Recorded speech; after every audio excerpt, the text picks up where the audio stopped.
सच्चिदानंद सदगुरु साईनाथ महाराज की जय। ओम साई राम। मित्रों, आज का ब्लॉग आप सभी हमारे साईं परिवार के लिए विशेष लाभकारी और कल्याणकारी है, क्योंकि आज मैं इस ब्लॉग में साईं बाबा के अमृत उपदेश का एक विशेष उपाय लेकर के आए हैं, जो साईं सच्चरित्र में स्वयं बाबा ने वर्णन किया है। साईं सच्चरित्र वह बाबा की लीलाओं की पुस्तक है जो बाबा के वचन हैं, लेकिन शब्द के रूप में इसको साकार करने वाले श्री हेमाड पंत जी हैं।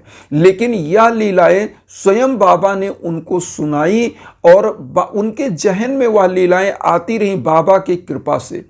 तो बाबा ने स्वयं इस बुक में जितनी लीलाएं हैं, अगर आप उनका श्रवण और पठन करते हैं तो आपकी समस्त भवबाधाएं दूर होती हैं। अब यहाँ पर अध्याय 3 का जो हिंदी एडिशन, यह किताब हिंदी की है, हिंदी एडिशन में जो अध्याय 3 जिसको चैप्टर 3 बोलते हैं, उसमें मैं आपको पेज नंबर 18 पर जो बाबा ने उपदेश दिया था दोपहर काल में, जब बाबा शिरडी में द्वारका माई में विराजमान थे और लोग उनके दर्शन करके लौटने वाले थे, तब बाबा ने यह उपदेश दिया। इसमें डायरेक्ट लिखा हुआ, एक दिन दोपहर की आरती के पश्चात भक्तगण अपने घरों को लौट रहे थे, तब बाबा ने निम्नलिखित सुंदर उपदेश दिया। उपदेश क्या था? उन्होंने कहा, तुम चाहे कहीं भी रहो, जो इच्छा हो सो करो, परंतु यह सदैव स्मरण करो कि जो तुम करते हो वह सब मुझे ज्ञात है। मतलब यहाँ पर एक चीज समझना है कि आपको किस चीज की कमी है वह भी बाबा को पता है, आपको क्या दिक्कत चल रही है वो भी बाबा को पता है, आप क्या कर्म कर रहे हो, पाप कर रहे हो वो भी पता है, आप पुण्य कर रहे हो वो भी पता है। तो बाबा क्या कहते हैं यहाँ पर, जो इस उपदेश का सार है, मैं ही समस्त प्राणियों का प्रभु और घट घट में व्याप्त हूँ, मेरे ही उदर में समस्त जड़ व चेतन प्राणी समाये हुए हैं। और यहाँ पर क्या करें, मैं ही समस्त ब्रह्मांड का नियंत्रण करता व संचालक हूँ, मैं ही उत्पत्ति स्थिति एवं संहार करता हूँ, मेरी भक्ति करने वाले को कोई हानि नहीं पहुँचा सकता। यहाँ पर बाबा ने यह चीज़ कहा है। और यहाँ पर सबसे बड़ी चीज, अब मैं आपको एक चीज बता दूं, बाबा इस साईं सच्चरित्र एक ऐसी बुक है, साईं सच्चरित्र जो मैं आप लोगों से एक बात कहता हूं ना, कि जिस प्रकार से समुद्र है ना, समुद्र में जो गोताखोर होता है, जो समुद्र में छलांग लगा करके जाता है, बार बार जितनी गहराई में जाता है उतनी मोतियां लेकर के आता है, उतने अमूल्य चीजें लेकर के आता है। तो ऐसे यह साईं सच्चरित्र बाबा की लीलाएं हैं, और इसमें जितना गोता लगाओगे, जितना इसका अध्ययन करोगे, उतनी ही आपके दुख दर्द दूर होंगे, सुख आता रहेगा। तो यहाँ पर सबसे बड़ा चीज है। और रहा सवाल इस कलयुग में धन का ना, तो जिस दिन बाबा की भक्ति मिल गई उस दिन धन तो ऐसे बरसेगा कि आप संभाल नहीं पाओगे। धन, ऐसा धन, बाबा का सबसे प्रथम धन क्या है? भक्ति का धन। तो बाबा की भक्ति का धन प्राप्त कर लो, सब धन मिल जाएगा। भौतिकता तो आपके चरण में आ जाएगी। केवल आपको जो छोटे छोटे उपाय मैं बताता हूँ, वो बाबा की साईं सच्चरित्र और बाबा की भक्ति में लीन रहो, उनके नाम का स्मरण करो, तो निश्चित रूप से आपकी कल्पना साकार हो जाएगी। अब मैं आज कुछ उपाय बताने जा रहा हूँ, जो साईं सच्चरित्र को पढ़ने के बाद मैं उसका सार समझ पाया हूँ, वो चीज़ मैं आपको बताता हूँ। देखिए, साईं बाबा क्या कहते हैं? समस्त जीव आत्माओं में मेरे दर्शन करो, समस्त जीव आत्माओं से प्रेम करो, प्यार करो और उनमें मेरे दर्शन करो। तो यहाँ पर करना क्या है? अब आप देखिए, सबसे पहला काम, आपके घर में निगेटिविटी चल रही है, आपके घर में बाधाएं चल रही हैं, धन की कमी चल रही है, आप परेशान हो, तो एक चीज़ मैं यहाँ पर बार बार कहता हूँ कि एक साधे सब सधे, सब साधे सब जाए। मतलब एक चीज आप साध लीजिए, बाबा की भक्ति, और उनके निमित्त मैं जो भी उपाय लाता हूं, मैं आपको एक चीज आज सच्चे हृदय से बता दूं, इसलिए लेकर के आता हूं कि आप लोग सदैव बिजी रहें बाबा की भक्ति में। और वह उपाय क्या होता है? जैसे आप डॉक्टर के पास जाते हो ना, डॉक्टर केवल आपकी नब्ज नाड़ी को पकड़ ही ले तो भी लगता है आपका आधा दुख दर्द दूर हो गया, क्योंकि वो मन में एक कॉन्फिडेंस आता है। ऐसे ही बाबा वह प्रकाश स्तंभ है समुद्र के बीच में, जो साईं सच्चित में लिखा है कि समुद्र के बीच में ऐसे प्रकाश स्तंभ हैं बाबा गुरु कि जो साईनाथ हैं हमारे सदगुरु, वह आपके समस्त प्रश्नों का उत्तर देते हैं, जवाब देते हैं। और वो अगर आप बाबा को पकड़े रहते हैं, उस बीच प्रकाश स्तंभ को पकड़े रहते हैं, तो जिस प्रकार से समुद्र में नौकाएं इधर उधर नहीं भटकती, ऐसे आप भी नहीं भटकोगे, आपको एक दशा और दिशा प्राप्त हो जाएगी।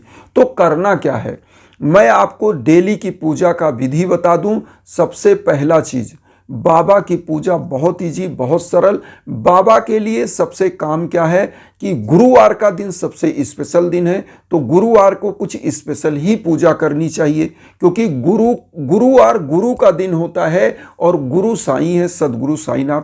तो आपको क्या करना है, गुरुवार के दिन पीला पुष्प लीजिए, घी का दीप प्रज्वलित करिए, धूप बत्ती प्रज्वलित करिए, साईं सच्चरित्र का चाहे तो सप्ताह पारायण पाठ स्टार्ट करिए, चाहे तो अगर आप सप्ताह पारायण कर चुके हैं तो प्रतिदिन एक चैप्टर पढ़िए, साईं चालीसा, साईं बावनी 11 वचन करिए।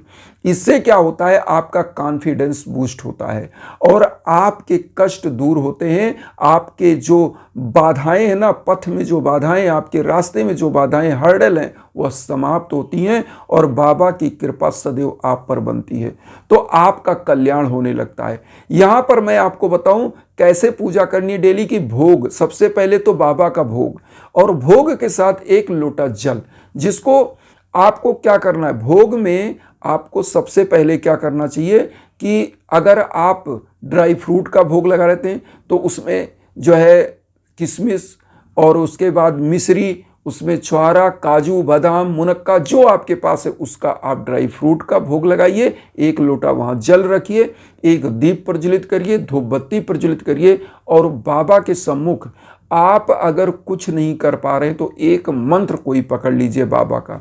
रुद्राक्ष की माला आप ले लीजिए, रुद्राक्ष की माला आपको ले लेना है और उसके बाद आपको करना क्या है, बस बाबा का ओम साई राम या ओम श्री साईनाथाय नमः या ओम शिरडी वासाय विद्महे सच्चिदानंदाय धीमहि तन्नो साईं प्रचोदयात्, कोई एक मंत्र का स्मरण जरूर करिए। जो समस्त वेद पुराण लिख रहे हैं वही चीज हमारे साईं सच्चरित्र की, बाबा की लीलाओं में भी वर्णित है कि कलयुग का है नाम अधारा, सुमिर सुमिर नर उतर ही पारा। जो अपने सदगुरु के श्री चरणों में लगा रहता है, प्रभु के श्री चरणों में लगा रहता है, उसकी नैया कभी डगमगाती नहीं है, वो अपने मंजिल को प्राप्त करता है।